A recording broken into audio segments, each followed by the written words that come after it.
so chilling. The bishop and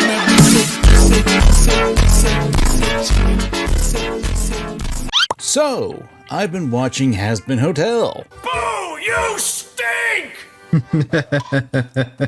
Now save your bricks, I'm actually enjoying the first half of the second season, for the most part. I feel like it's doing a fair bit better with its pacing and its storytelling, kinda? I'm at least giving it a chance. I'm looking forward to the remainder of the season. At the time we're writing this, the first 4 episodes of season 2 came out, and we're given 2 prominent backstories of Sir Pentious and Alistair, showing them as humans and effectively showing how they end up in hell. And that got me thinking. And if you know me, you know what's typically going on in my brain. I thought about it, and backstories are interesting. That sounds fun. Writing. They're necessary for pretty much every character to explain the reason why they are the way they are, and it can also sow the seeds of events that have an effect on your current day story. And I know what you're thinking. Well, duh, Common, you might as well be Captain Obvious here. And you'd be right about that. But I like to think that some series will often overuse or misuse backstories, and for different reasons. So let's take a little bit of time and talk about that. Also, spoilers for the following pieces of media. Whoa, hold on a second. That also... Has Been Hotel, JoJo's Bizarre Adventure, Final Fantasy 7 through 8, Freyren, The Last of Us 2. I know about The Last of Us, I know about JoJo's. Which JoJo though? Because I kind of stopped watching after 5. One Piece, not really interested, and same with Final Fantasy. Kamen Rider is an odd one, but I'm fine with it. Freyren, wasn't that the one with the elf? Sure, I don't mind it either. Should probably watch it though. And Has Been Hotel is the one I watched more so, like binge watched in its entirety, both season 1 and 2. Spoilers for the following pieces of media. I'm Manga Common, and let's see how long people can tolerate me talking about Has Been Hotel before throwing me out a window. Nah, you're good. So, when writing this script, I came across a few weird thoughts here and there that caused some issues, one of which being... Huh? Wait, that's not right. Gotta undo that. But the other bigger issue was talking about backstories in Has Been, especially since the time of me writing this, we got about 2 or 3 of them by the 4th episode. Now, Has Been Hotel isn't a stranger to diving into backstories. Hell, the first season did that a few times. I never really had a major complaint about the backstories into themselves, with the exception of the pacing issues, though it did make one character come off as completely stupid for a very big plot point. But also very pointless, honestly. At the risk of me having the Helliverse fans on my tail again, I do have an issue with the backstories. But before we actually dive into that, we do need to discuss the purposes of a backstory. They're crucial for any story-based medium. TV, games, books, what have you. Characters don't exist in a vacuum, and backstories are what give characters depth and dimension as provide stuff like motivation. Your characters should be a part of the world before your story begins, and you need to explain how. It's an explanation as to why the characters are the way they are, what got them here, or what have you. They are a potent literary tool, and backstories, I'd argue, are probably one of the most important ones since it's tied to what your characters currently are in the story. But much like a good wrench to the head, that too can be misused, which brings me to Has Been Hotel. I dislike this video, and may God have mercy on your soul. Now, before you condemn my soul, I think I'll be golden. The contents of the flashbacks in season 2 are done a lot better than season 1. At least it doesn't make the characters look like idiots. But let's take Sir Pentious, or Pendleton's, backstory as to why he's in hell. He witnessed a crime committed by someone, and that someone, who was clearly Jack the Ripper, would go on to kill other women. Pentious could have stopped Jack the Ripper, but he was afraid for his own life, and never told anyone about this. Well, Pentious, you can rest easy knowing that Jack the Ripper was slain by a guy named Jojo. True.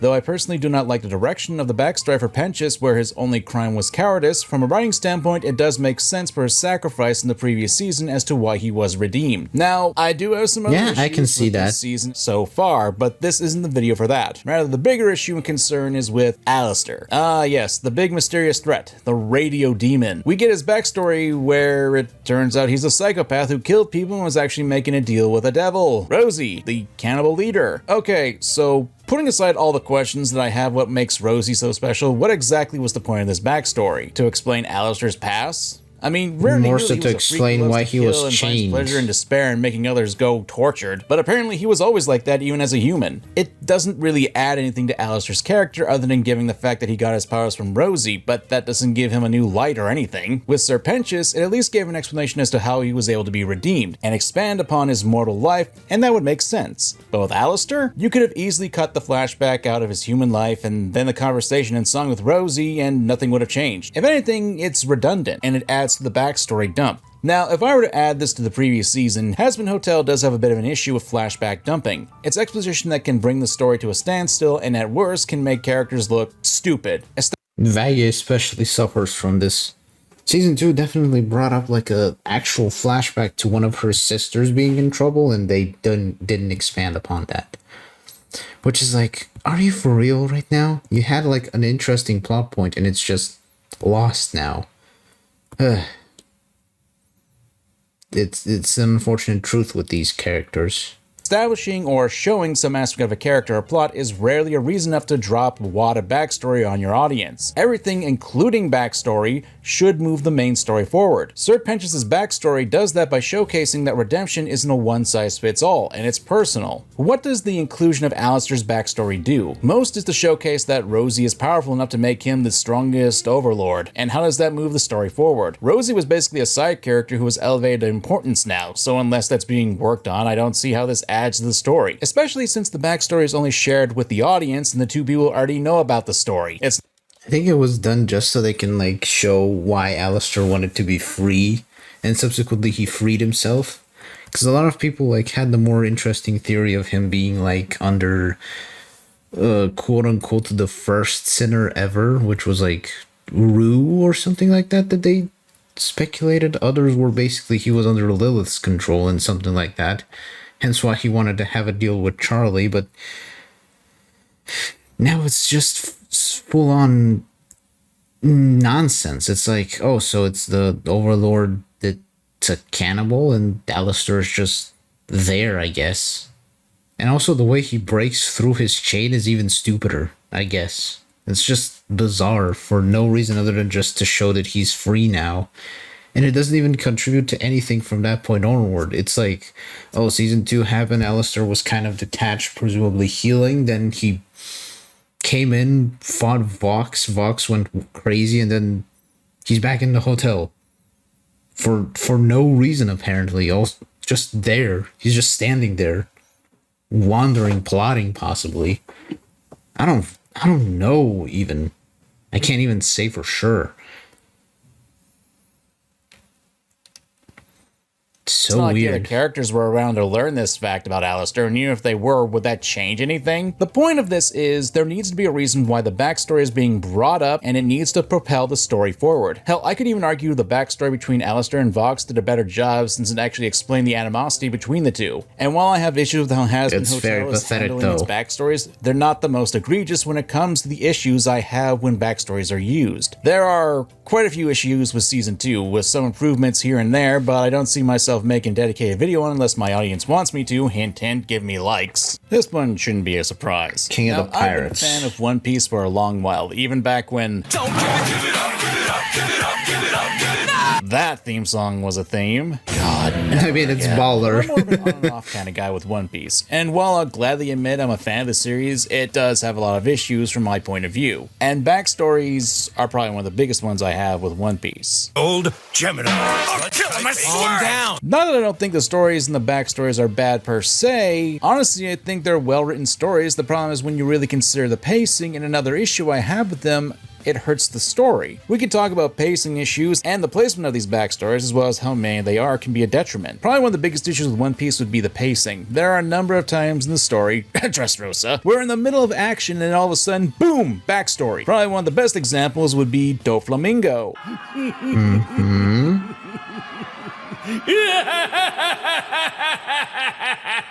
Now, I love this villain to the point where I've made a video discussing why I think he's a compelling villain, and his backstory is a major factor as to why I enjoy him like that. But the problem is the placement as we're getting some key points in the conflict between Doflamingo, Law, and Luffy, but we stop and go into detail about the backstories of these characters. Doflamingo's backstory is tragic and does an effective job of explaining how he got to be so messed up and his ties to celestial dragons, but by the time it ends and we get back to Gear 4, the pacing feels real off. Imagine if during the Luffy versus Lucci fight, instead of a quick and concise backstory showing how cold-blooded Lucci was, killing 500 soldiers of a kingdom to stop a hostage negotiation, we got his full life story for about 50 chapters. It killed the pacing, and I need to state again, most of the time the backstories themselves are interesting and well done, fleshing out a character or aspect of the world for the audience to understand what's going on or to get a better grasp of the world's events. It's just sometimes when we're in the midst of some important events happening, we suddenly have to stop and explain more about these things to add more context. It's kneecapping when it comes to storytelling. Even if there's action or important lore that can add to the current events, it can still be jarring, especially when it takes so much time. Compare Eni's Lobby's flashback, tied to her choice to live, with Odin's 40-episode detour. One serves the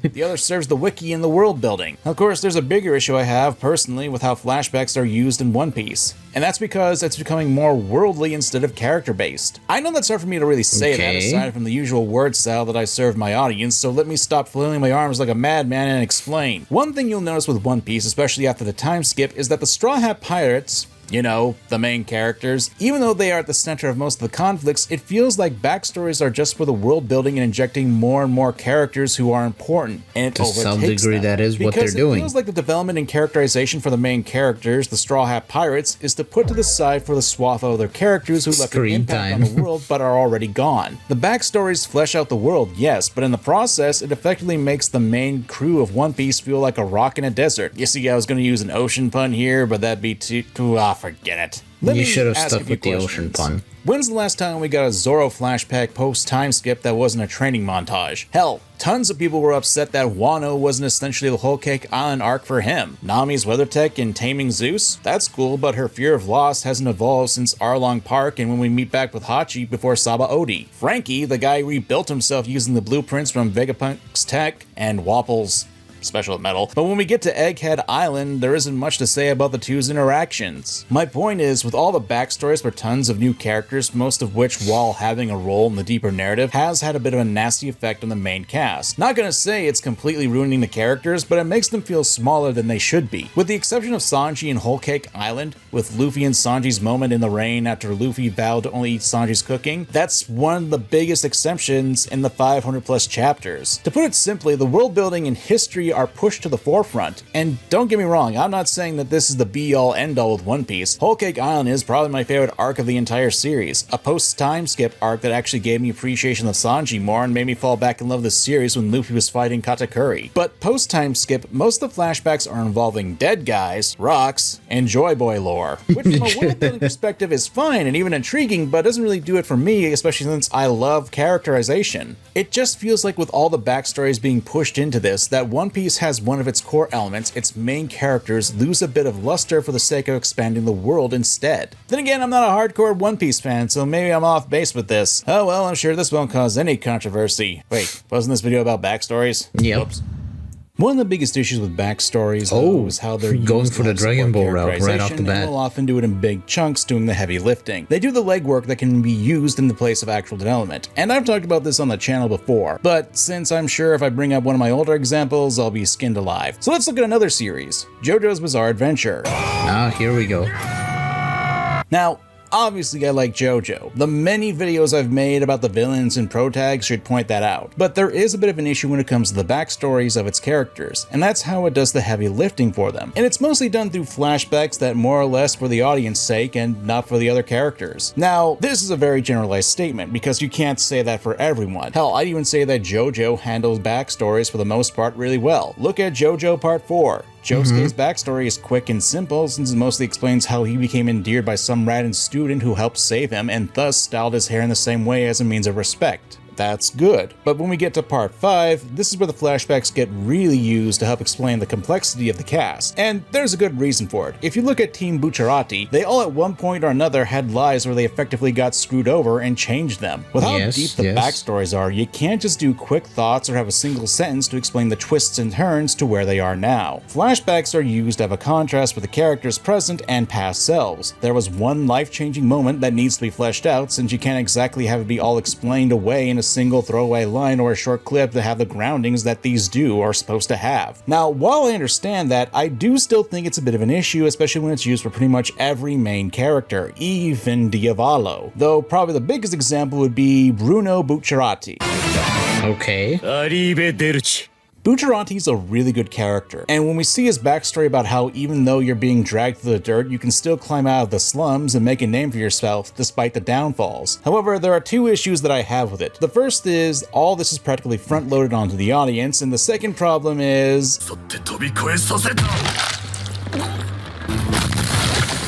Yeah, he did. He dies pretty much the next moment we learn this information. It'd be dishonest for me to say that this is emblematic of JoJo death, but it's something that I don't really like. Learning a character's backstory right before or after they die doesn't really do anything for me because, well, the character's dead. Granted, Bucciarati does live, kinda, after this, so it's not so much an issue, but the backstory issue I have is that it's pretty much delivered as exposition directly to the audience in an artificial way. Again, the issue lies with the One Piece stuff again. We, the audience, are privy to a lot of this information, but are the actual characters told about this stuff? I'm sure there's going to be people in the comments who are going to point out that there are direct scenes of characters going, so this is what happened, and I get it. In addition, a flashback ultimately is going to be the more entertaining choice rather than a character spouting off exposition, obviously. But I don't believe it's a single choice to be had here. Keeping with the Bucciarati example, there could have been points where Bucciarati could have reminisced earlier about his past. Take, for example, commenting that even though Giorno is so young to join the Passion, he's not one to talk since he sought to join the family when he was 12. I mean, Giorno is only 15. You can't really tell that by looking at him, but he's only 15. A pretty young age to join a life of crime. It's something that could be used to hint at Bucciarati's backstory, a breadcrumb as it were,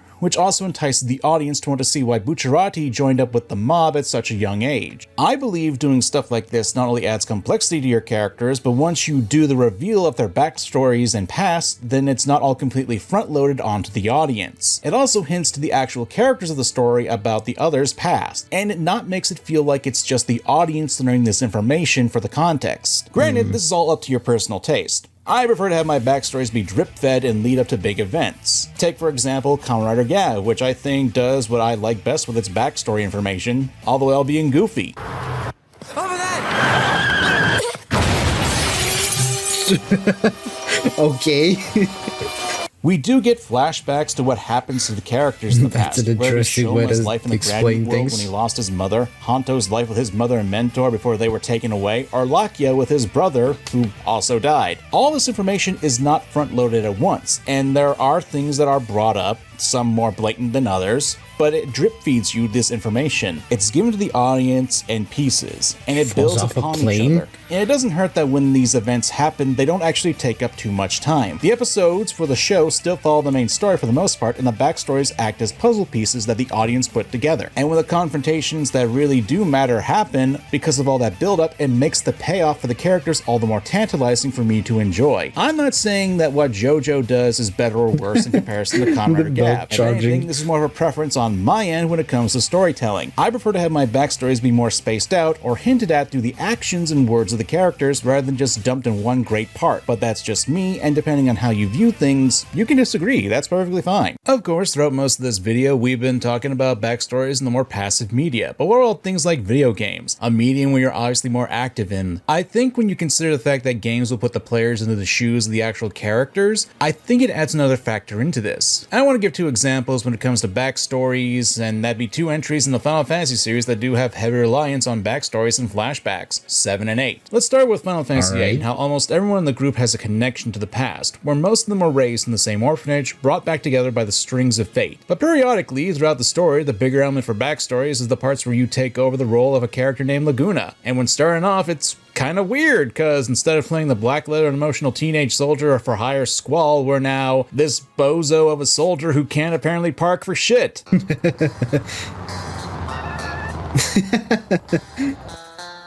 and gets leg cramps when trying to talk to attractive women.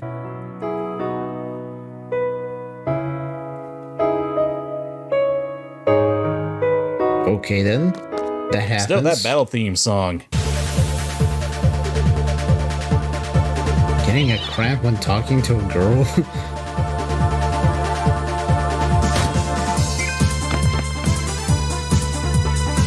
Damn, Not a bad that's song. amazing. Yeah, we learn the history of another character called Laguna, who at the start of the game feels really disconnected to what's going on. And when you get to the second dream sequence, you kind of learn he's a bit of an asshole to his friends, willing to chuck them off the side of a cliff just when they're injured.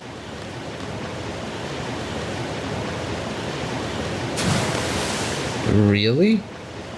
They're injured though. Or is he saving them that way? Because there are boats down there. Or the fourth one, where he's now a movie star fighting an actual dragon?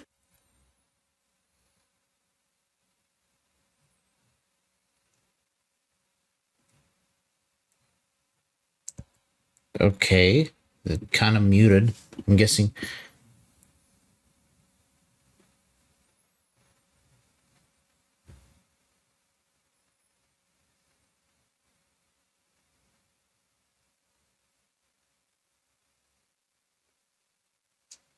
Well, that took an unexpected turn, but the point I'm getting at is Laguna is a pretty important character in the narrative, and these dreams are created by another important character as well. I'm being a little vague here since it can be a little complicated for a Final Fantasy game, and I don't want to go too deep into this video, but point is, we're introduced to the backstory and character of Laguna before the actual cast of Final Fantasy VIII meet him, and we get to see his inner thoughts and see what his life is like, getting a vibe for his character. And I think this is acceptable because we, the players, are actually able to interact and fight with Laguna as the player character at times. Typically, when you're more active in something, your attention is drawn to other aspects, so we'll be a bit more forgiving on the issues that I brought up in other sections. In the case of Final Fantasy VIII, the fact that we get three new characters completely separate from our usual cast with their own personalities, fighting techniques, and storylines act as a bit of a break in the story. But because this eventually gets tied to the narrative in the last acts of it, Laguna doesn't come out of nowhere, and we can actually see his own journey as well. It's also a reason why I like Final Fantasy VIII's predecessor too in this regard, Final Fantasy VII, since it has both interactive and cinematic backstories. The two most prominent it's so examples iconic, are it's Cloud's practically flashback being to the brought Nibelheim back over and incident, over and then again. Barrett's backstory, both of which I think are done well and actually showcase what I enjoy in video games. With Cloud's backstory, which talks about Cloud's past as well as establishing Sephiroth as a character, we get an actual chance to see how powerful Sephiroth is, acting as a player character for a little bit. But it's not like we didn't already know that. Hell, before this happens, one of the more important events was Sephiroth slaughtering tons of people in the Shinra building and allowing us to escape, even creating a path of blood to where we find President Shinra getting stabbed. It's a good stepping stone for the backstory since we know that Sephiroth is a very dangerous character already, and the backstory not only reinforces that, but also shows why two of our prominent characters, Cloud and Tifa, are affected by his actions and how he changed. And that's how you should do backstories. It also helps throughout this you can have control over Cloud, for better or worse. But to the cinematic end in Barrett's backstory, which is hinted at when we reach North Corel, where Barrett isn't exactly given the warmest of receptions,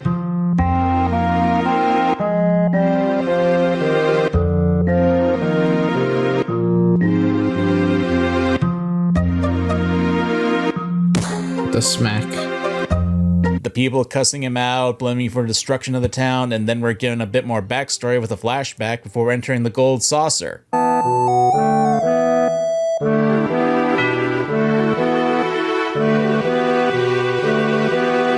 Villager headman.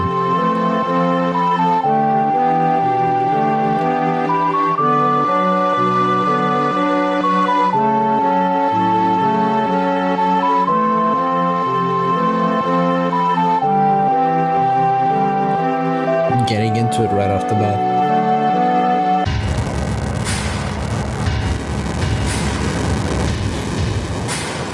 This sets up the character Dyne, who wasn't really brought up before this part of the game, but it establishes the character from when we learn the rest of the story, which not only showcases the most defining feature of Barrett's character, the gun that replaced his hand, but also shows the tragedy of it because he didn't just lose a hand, but he lost his best friend in the process. The backstory not only explains Barrett's current condition, as well as his hatred for Shinra, who actually destroyed Corel, but adds more to Barrett's characterization since there's more tragedy spliced into it, which is what you want to do with your backstories, flesh out the character and explain their current status. It also paints the character in a different light too, because up to this point in the game, both the original and remake, Barrett would often tote the fact that Shinra is destroying the planet, and that's important. Wait, is the chat not being... Could have sworn... Aside from the... Is it because of the constant... Wait, hold on. Yeah.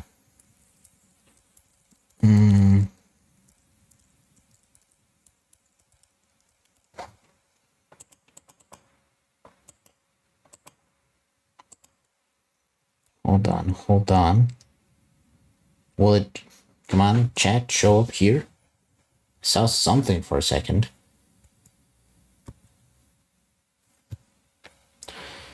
Yeah, hey homie, something like that. Did I color the skin first or the hair? I don't know, maybe whichever you choose. Weird, so why did it was...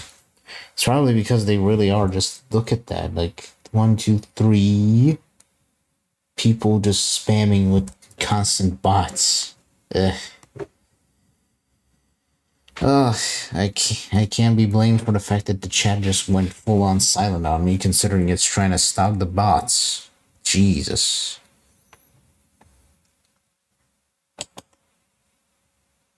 No wonder nothing's being registered.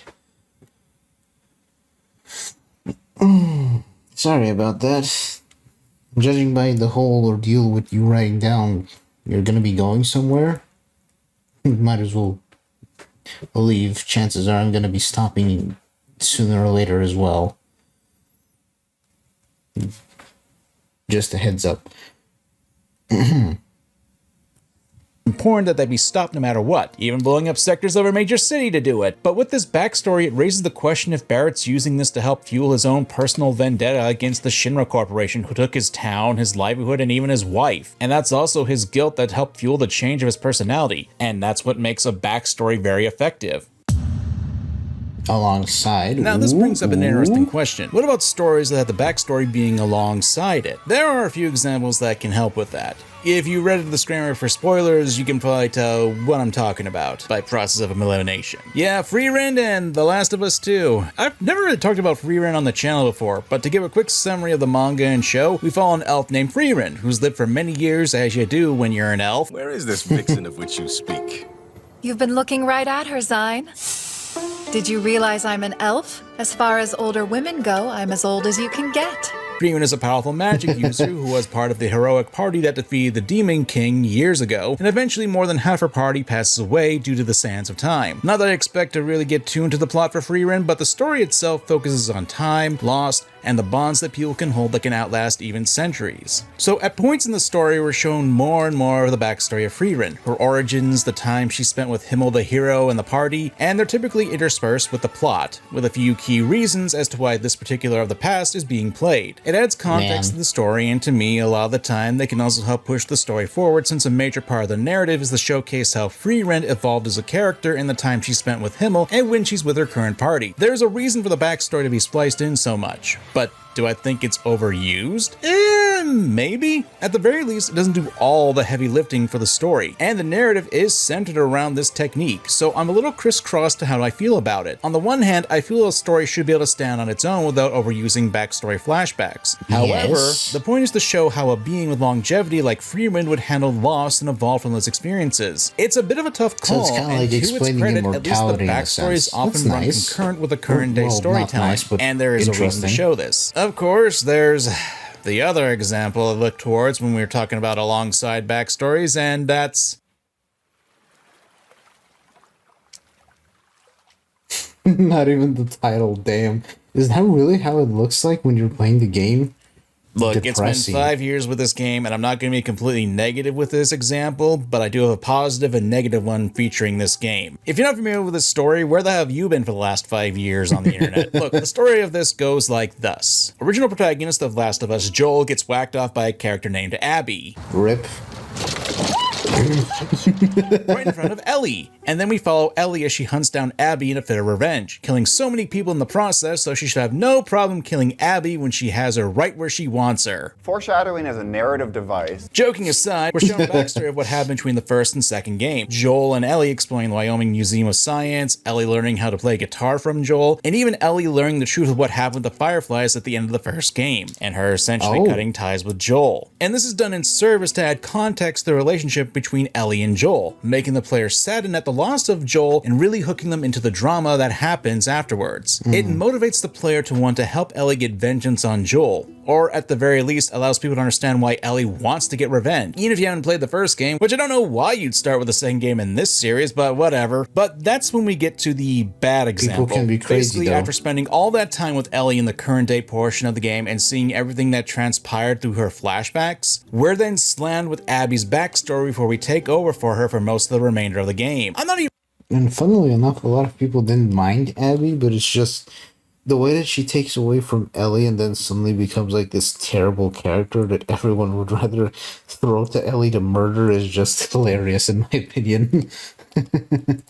Even really going to talk about her backstory because while I understand what the writers were going for, one of the biggest critiques of the game that I've seen that actually makes sense is that the sudden pivot to learning about Abby wanting to kill Joel was enough to break someone's ability to continue the game. That's because we spent dozens of hours playing as Ellie, seeing the backstory of her relationship with Joel, and seeing what Ellie lost. Then we're just expected to see the other side, the person that we've been hunting. Now, there are plenty of people who can look past this and continue playing. To those people, I respect you, but there are others who find this whiplash of clashing backstories to be a detriment, especially since this effectively front loads everything onto the player to give context as to what Abby wanted to do to Joel.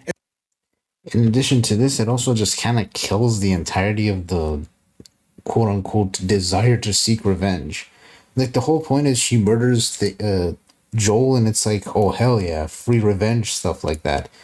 Then all of a sudden you're shoved into this, and it's like, well, okay, I get that, but still, it's like, what? Like, why exactly go out of your way to pursue revenge? Wouldn't it have been made sense to save your father, or at the very least continue the research and find a way to make the Fireflies work still? The game is kind of messy when it comes to its story, but TLDR, the whole double background checks and everything just makes it feel senseless. Both sides are inevitably just going head to head for something that essentially just makes things worse. It's kind of like sticking a knife in a toaster. What an The example. scenery and even the vehicle of storytelling, but you run the risk of having it blow up in your face. One of the better solutions that I've seen would have the players switching between Abby and Ellie throughout the game, allowing players to have a chance to acclimate to Abby as a character and see her motivations. And I tend to be in agreement on that because I'm not one to stick knives in the toasters, except apparently whenever I give my lukewarm opinions on cartoons and video games, which, considering this is something I do for money, well, I just got depressed. So, fun fact, I've kind of been conflating both backstory and flashbacks in this video, but there's a bit of a good reason, since flashbacks are often the go-to stories to be given to audiences. I'm not saying it's a bad literary tool, in fact, it's necessary, especially if you got a visual medium going on, but the problem is that backstories and flashbacks can be used quite poorly. A backstory should answer a prominent question. What was the character like before the current story? And I think a second question should be, how does this backstory affect the character? I think when it comes to a character like Alistair and his backstory, it's just kind of boring to me. He was a psychopathic murderer in his real life, and hell, he's pretty much the same thing now. It doesn't add anything to the character, it doesn't explain why the way he is. The only thing it added was he made a deal with Rosie to become an overlord, but that doesn't really change the character much in my opinion. As opposed to Barrett's backstory, it adds a tragic element to the character and explains his mindset. It makes him feel a lot more real and not over the top. And the placement of a backstory is also something to consider, because if it's explained all at once, that grinds the story to a halt, or if it's explained right before a character dies, it feels artificial to me. Of course, those are just my thoughts on the matter. What do you guys think? Are there backstories you think are done well or poorly executed? Let me know down below, and if you enjoyed the video, leave a like. And if you're on mobile, consider using the hype feature to help put the video into the algorithm. It really does work. I'm Manga Common, and... If anything, I'm surprised he didn't bring up the whole Naruto thing to the approach of it. Like, for example, a fantastic, quote-unquote example would be Pain. Since, you know, Pain was originally like this weird character who had an interaction with Jiraiya, and after Naruto defeated all of his versions, you confronted the real Pain, who was Nagato. And it's like, well, the guy murdered a ton of people, destroyed the Hidden Leaf village and everything. And then you have like this confrontation from Naruto who's like, give me your backstory, tell me what the hell is up with you. And we get to learn like the whole ordeal, how he was the way he was, how he became the way how he became the entity that he is, why exactly he was interested in making Pain, why exactly he worked with Obito and the others to basically to make the new world. It makes sense, you know, like if you didn't have that backstory, it's just generic villain who just kind of kicks the bucket. But with Naruto and the whole ordeal, the fact that he and the main protagonist had like an interesting link together, it made things very interesting. Ultimately, it was quite the fascinating ordeal with both of those characters. It's kind of more so the backstory needs to serve not only an explanation to why the character is the way that he is, but also to explain their motives and reasons for why they pursue these types of goals. It's kind of like I said, with Alistair just doesn't make sense. It's like, well, he wanted to be free, and you think with the whole ordeal that he was pursuing Charlie's, to strike a deal in a sense and everything else. It's like, well, yeah, makes sense.